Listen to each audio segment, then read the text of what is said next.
ગર્ભાવસ્થામાં ઉબકા, જેને morning sickness પણ કહે છે. ચાલો આજે એના વિશે જાણીએ.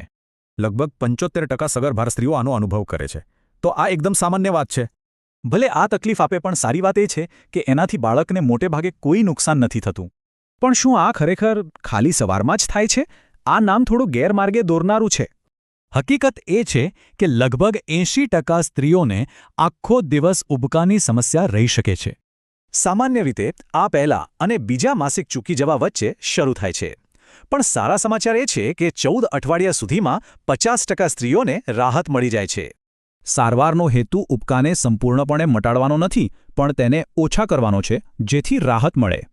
સૌથી પહેલું પગલું છે આહારમાં ફેરફાર. 3 મોટા ભોજનની જગ્યાએ થોડું ખાતા રહો. આદુ જેવો ઘરેલું ઉપચાર પણ ઉબકાને કાબૂમાં રાખવા માટે ઘણો અસરકારક સાબિત થઈ શકે છે. જો આહારથી ફરક ન પડે તો વિટામિન B6 એક સારો અને સલામત વિકલ્પ બની શકે છે. પણ ક્યારે આ સામાન્ય ઉબકા ગંભીર ચિંતાનો વિષય બની જાય છે? ચાલો સમજીએ. આ ગંભીર સ્થિતિને હાઇપરેમેસિસ ગ્રેવિડેરમ કહે છે. આ સામાન્ય ઉબકાથી તદ્દન અલગ છે.